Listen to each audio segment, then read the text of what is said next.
ओडिशा के भद्रक में समुद्र तट से टकराया चक्रवाती तूफान। समुद्र में उठ रही हैं ऊंची लहरें, तेज हवाओं के साथ बारिश जारी। 8 राज्यों में अलर्ट।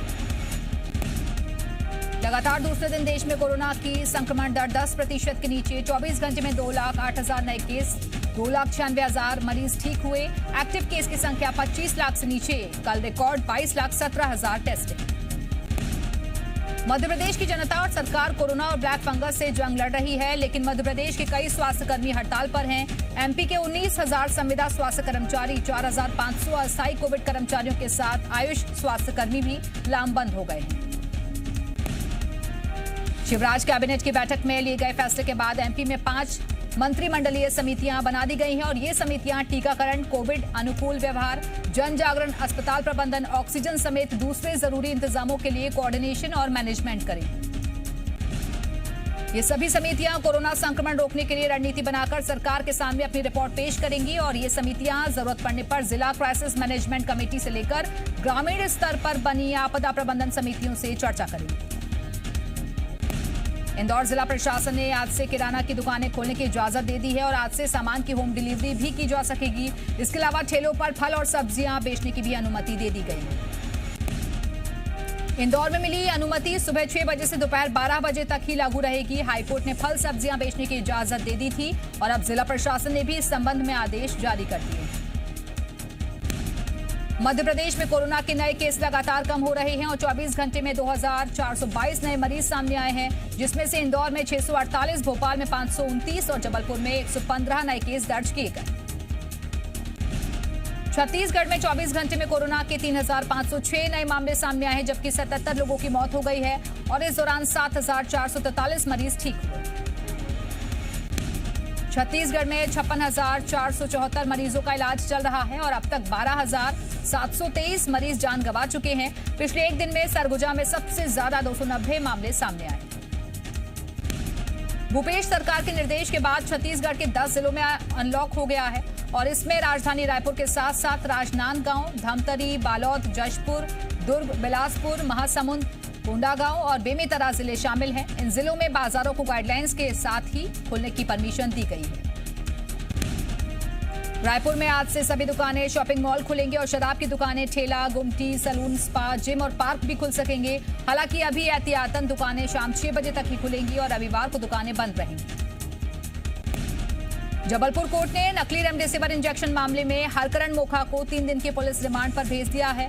अब तक मिली जानकारी के मुताबिक मोखा ने अपना मुंह पूरी तरह से बंद रखा है। रिमांड मिलने पर पुलिस अधिकारियों का कहना है कि अब कई खुलासे हो सकते हैं।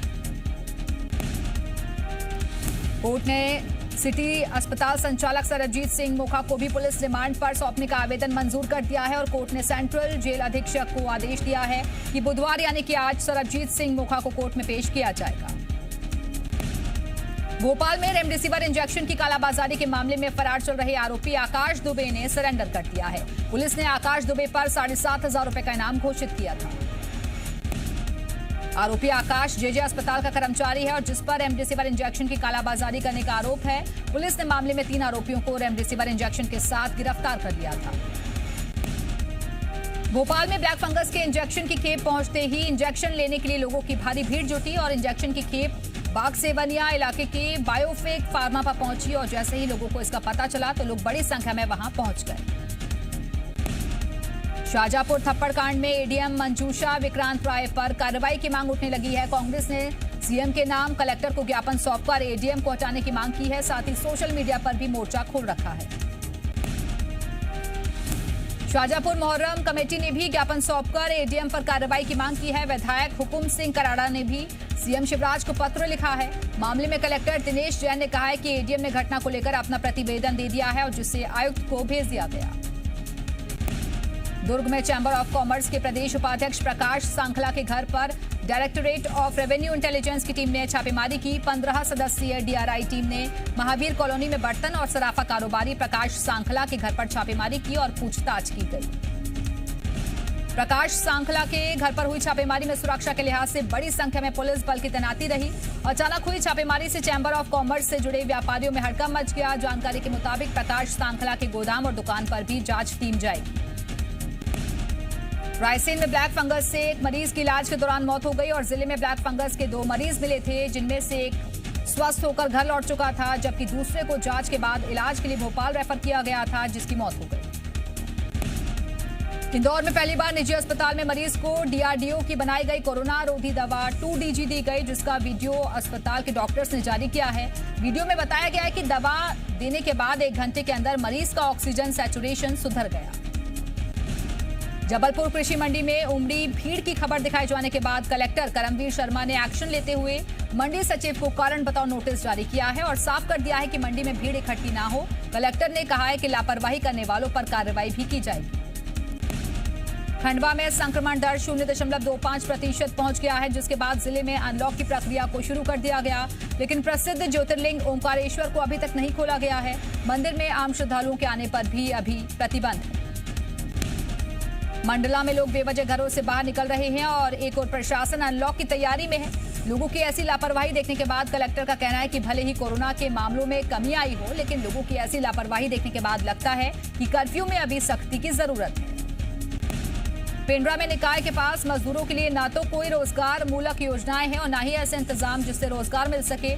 शासन की तरफ से मिले फ्री चावल और नमक के सहारे ही मजदूर काम चला रहे। पेंड्रा गोरेला के सीएमओ के पास रोजगार को लेकर ना कोई जानकारी थी और ना ही जवाब। उन्होंने जिम्मेदारी श्रम विभाग पर डाल दी। जब हमारी टीम श्रम विभाग के दरवाजे पर पहुंची तो एक अधिकारी ने बताया कि लॉकडाउन के दौरान किसी को भी कोई रोजगार नहीं दिया गया।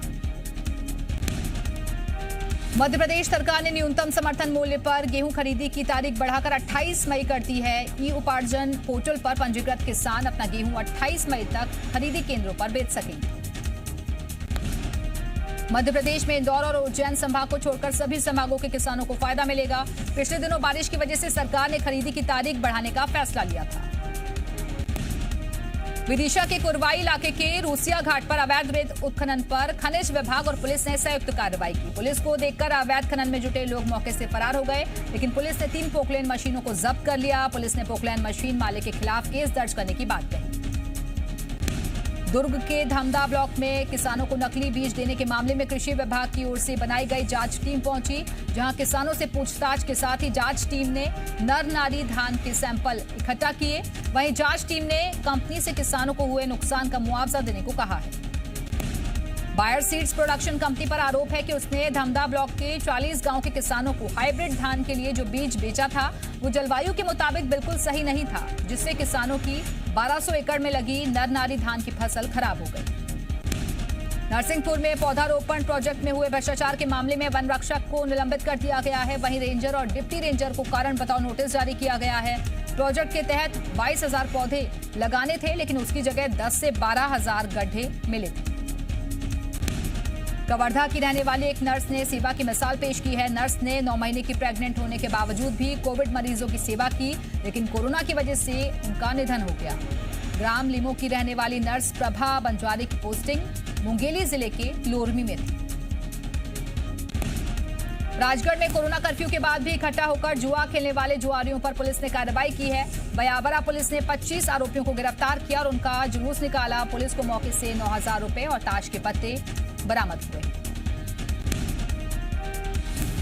सतना का जिला अस्पताल एक बार फिर NQAS सर्टिफिकेट पाने में कामयाब रहा। महामारी की वजह से केंद्र सरकार की ओर से अस्पतालों का ऑनलाइन असेसमेंट किया गया, जो नेशनल क्वालिटी इंश्योरेंस स्टैंडर्ड यानी कि NQAS के मापदंडों पर खरा उतरा। नेशनल क्वालिटी एश्योरेंस स्टैंडर्ड्स की टीम ने माना कि यहां मरीजों के लिए इलाज की बेहतर व्यवस्था है। केंद्रीय लोक स्वास्थ्य और परिवार कल्याण मंत्रालय की अपर सचिव वंदना गुरनानी ने प्रदेश के मुख्य स्वास्थ्य सचिव मोहम्मद इकबाल, मिशन डायरेक्टर छवि भारद्वाज समेत दूसरे अधिकारियों को पत्र लिखा। झाबुआ में तय रॉयल्टी से करीब 3 गुना ज्यादा खनिज का परिवहन करने पर प्रशासन ने 2 डंपर जब्त कर लिए। मेघनगर औद्योगिक क्षेत्र की गरीब नवाज फैक्ट्री में राजस्थान से डोलोमाइट लाया जा रहा था। आगर मालवा के एक युवक ने जैविक तरीके से खेती कर मिसाल पेश की है। सलियाखेड़ी के रहने वाले युवराज पाटीदार फार्मा कंपनी में नौकरी करते थे। उन्होंने 2 बीघा जमीन पर पपीता की खेती करनी शुरू की। नौकरी छोड़ खेती करना उन्हें थोड़ा अटपटा लगा, लेकिन वो माने नहीं। इंदौर रेंज के आईजी हरि नारायण चारी मिश्र खरगोन पहुंचे और यहां डीआरपी लाइन में उन्होंने सर्व सुविधा युक्त 10 बिस्तर का अस्पताल और कोविड सेंटर का उद्घाटन किया। यहां कोरोना पीड़ित पुलिस अधिकारी और कर्मचारियों का इलाज होगा। इंदौर जोन के करीब 1700 पुलिसकर्मी संक्रमित हुए हैं। आईजी ने बताया कि खरगोन, बड़वानी, खंडवा और बुरहानपुर पुलिस को अलर्ट करते हुए कहा कि इन जिलों की सीमा महाराष्ट्र के उन जिलों से लगी हुई है, इसलिए अलर्ट रहने की जरूरत है। मंदसौर में एक एम्बुलेंस चालक महेश मराठा मरीज से रतलाम जाने के लिए 4500 रुपए वसूल रहा था, जबकि रतलाम का प्रशासन द्वारा तय किया गया रेट 2500 रुपए है। जिला प्रशासन ने एम्बुलेंस चालक को गिरफ्तार कर लिया है। बीजापुर जिले में किकलेर से रेड्डी को जोड़ने वाली सड़क का काम 8 साल बाद शुरू हो सका है। नक्सलियों के डर से इस इलाके में महज 5 किलोमीटर सड़क का निर्माण शुरू नहीं हो सका था। 2013-14 में लोक निर्माण विभाग ने सड़क को बनाने का जिम्मा लिया था। बैतूल के मुख्य वन संरक्षक मोहन मीणा की मुश्किलें लगातार बढ़ती जा रही हैं। पहले रिश्वत लेने और उसके बाद महिला कर्मचारियों से मानसिक और शारीरिक प्रताड़ना के आरोप लग रहे। बैतूल में 6 महिला वनकर्मियों ने मुख्य वन संरक्षक पर मानसिक और शारीरिक प्रताड़ना का आरोप लगाया है। वहीं मुख्य वन संरक्षक मोहन मीणा पर रेंजर अमित साहू से 30,000 रुपए की रिश्वत लेने के भी आरोप हैं। पूरे मामले में एक ऑडियो भी सामने आया है। भिलाई के बासन गांव के 3 घरों में आग लग गई और शॉर्ट सर्किट की वजह से रात करीब 2 बजे की घटना है। सूचना पाकर फायर ब्रिगेड की 8 गाड़ियां मौके पर पहुंची और आग पर काबू पाया गया। आग लगने से किसी तरीके की कोई जनहानि नहीं हुई है। इंदौर में मालवा मिल चौराहे पर स्थित फुटवेयर की दुकान में भीषण आग लग गई। मौके पर पहुंची दमकल की गाड़ियां आग बुझाने में जुटी। आग लगने के कारणों का खुलासा नहीं हुआ है। खंडवा जिले के हरसूद थाना क्षेत्र में एक युवती ने अपने ही गांव के युवक पर जबरन धर्म परिवर्तन करने धमकाने का आरोप लगाया है। आरोपी युवती पर शादी और धर्म परिवर्तन करने का दबाव बना रहा था। फिलहाल पुलिस ने आरोपी को गिरफ्तार कर लिया। नारायणपुर जिले की कुकड़ाझोर पुलिस को नक्सलियों के खिलाफ बड़ी सफलता हासिल हुई है। हत्या और आगजनी के आरोपी 3 नक्सलियों को नेडनार से गिरफ्तार किया गया। पुलिस के मुताबिक सर्चिंग के दौरान नेडनार से हत्या और आगजनी में शामिल 3 नक्सलियों को गिरफ्तार किया गया है।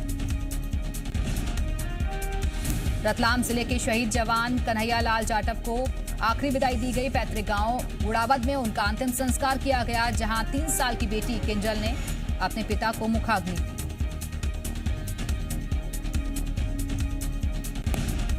सीबीआई के नए बॉस होंगे आईपीएस सुबोध जायसवाल। महाराष्ट्र एटीएस के रह चुके हैं चीफ। 2 साल का होगा कार्यकाल।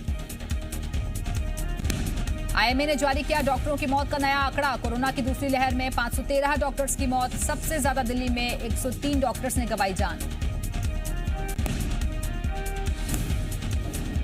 प्रधानमंत्री नरेंद्र मोदी ने बैसाख के बुद्ध पूर्णिमा समारोह को आज संबोधित किया। 50 से ज्यादा बौद्ध धार्मिक नेता हुए शामिल। मार्च में ईएसआईसी से जुड़े 12.24 लाख नए सदस्य। पिछले वित्तीय वर्ष में इस स्कीम से जुड़े 1.15 करोड़ लोग। सेंसेक्स निफ्टी मामूली बढ़त के साथ हुए बंद। Asian paints, Titan, Bajaj finance के शेयर चमके। एसबीआई के बीएसबीडी पर बदल रहा है सर्विस चार्ज। बैंक ने कहा कि 1 जुलाई 2021 से अकाउंट होल्डर्स के लिए नए सर्विस चार्ज लागू होंगे। रॉयल एनफील्ड जल्द ही नई बाइक्स लेकर आ रही है, जिनमें अत्याधुनिक फीचर्स के साथ शानदार डिजाइन भी आकर्षित करेगा। ट्रियम्फ मोटरसाइकिल इंडिया ने बोनीबिल्ले बॉवर बाइक को किया लॉन्च। जबरदस्त पावर के साथ मिलेंगे राइडिंग मोड्स। आंद्रे रसेल ने कहा कि राशिद के खिलाफ आउट होना खलता है। आउट होने के बाद ऐसा लगा कि मेरा आखिरी मैच है।